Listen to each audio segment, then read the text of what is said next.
Brighton pile more misery onto Manchester United, who are having another season to forget. For the first time in their history, knock Manchester United out of the FA Cup, and that's what happens. A few boos go around Old Trafford, and United now have gone out at the first time of asking in both the League and the FA Cup. This is turning into a disastrous season. What next for Manchester United? They're out of the FA Cup. Brighton are through to the draw tomorrow night. Deservedly so. They've won at Old Trafford in the FA Cup for the first time. It ends Manchester United 1, Brighton 2. So they are going to play their fewest games in a season in over 100 years. They've got 17 matches left. And that's it. They are done. Incredible. And dusted. And here we are just in the middle of January. talkSPORT's Mark Wilson spoke to the current interim manager, Darren Fletcher, who started by giving his opinion on what this squad could achieve this season. I think, obviously with the Cups, I still think this squad's good enough to qualify as in the Champions League places. There's still a lot of the season left to play in the Premier League, but they have to come together, and the players are going to have to take responsibility. And I know they care, and I know there's a lot of good lads in there, but for the rest of this season, they can't waste this season for me. So short term, they are good enough to qualify in a Champions League place, but they're going to have to come together and do it themselves.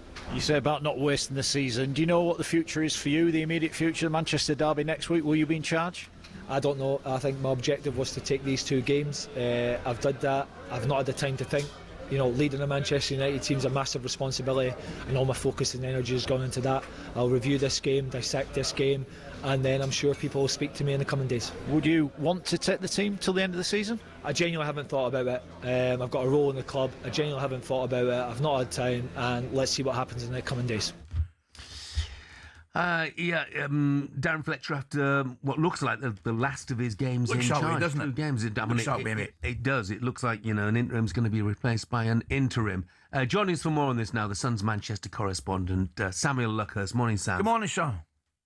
Morning, Jeff. Morning, Ali. Thank you for having me on. Yeah, pleasure, mate. Sam, look, interim to follow interim.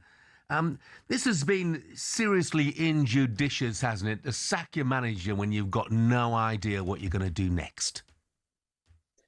It is. They've been caught short by Ruben Amorim's outburst and the fallout that he had with Jason Wilcox, and that's why they're in this process now of looking to hire a former player as caretaker, which is a concept that I think quite a lot of United supporters don't care for. They're not supportive of it.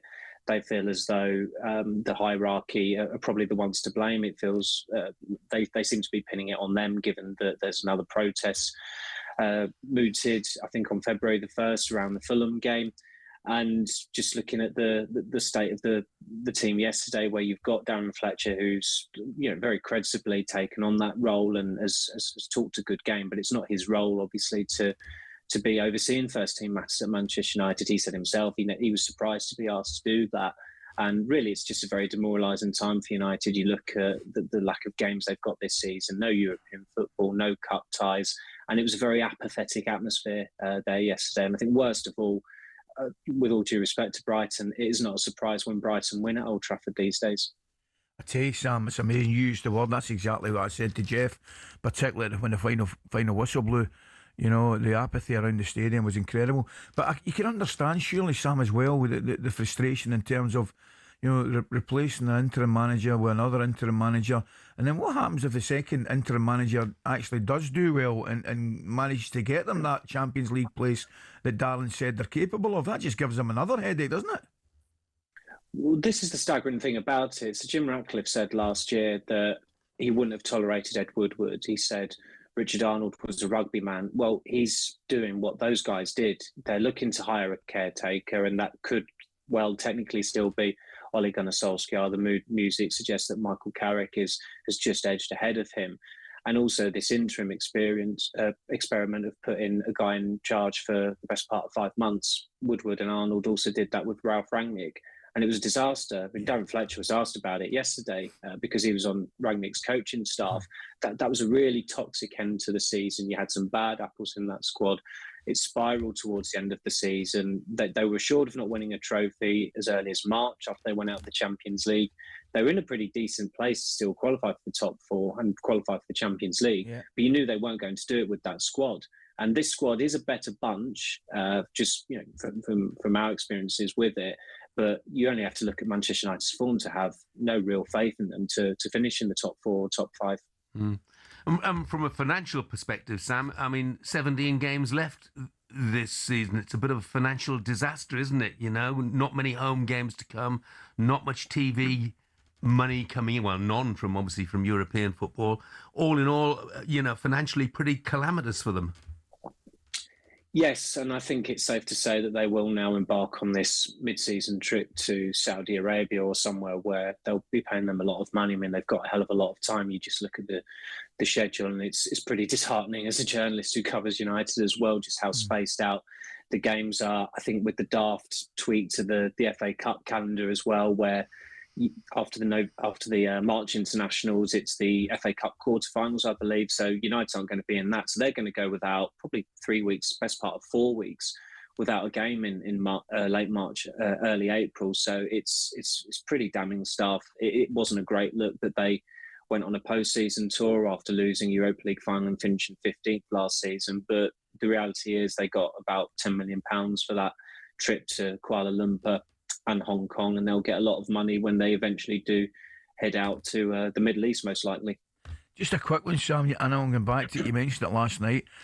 The atmosphere in the stadium. It was as if I felt it was as if the stuffing had been knocked out. The supporters. I mean, they rallied a little bit when Šeško pulled the goal back, obviously. But I mean, it was a kind of strange atmosphere. I agree. It's felt it for some time, and they've tried to. There've been some initiatives. You see on the Stretford end a lot of club-approved banners that are unfurled before kick-off. They've got, I think it's pretty much all standing there with the rail seating to try and generate an atmosphere. And I think that from the club's, motto was reclaim the Stretford end. But it is very difficult to really whip up an atmosphere when United are struggling to win games at home, and their home record, which up until about October time was actually pretty good this season, all of a sudden it looks dreadful. And you look at the games where they've dropped points or lost. There was a diabolical defeat to Everton in November. Yeah. But as I said earlier yesterday, it's not a surprise when Brighton rock up at Old Trafford and do a number on Manchester United. It's almost expected. And Danny Welbeck there again, I think that he's proof of it. I wouldn't necessarily say they made a mistake when they let Welbeck leave all those years ago. But when you look at them spending nearly £200 million on Højlund, Xerxes and Šeško in recent years, Danny Welbeck's a better striker than all those players. Yeah, for sure. Sam, thanks very much indeed. Thanks for your time, Sam.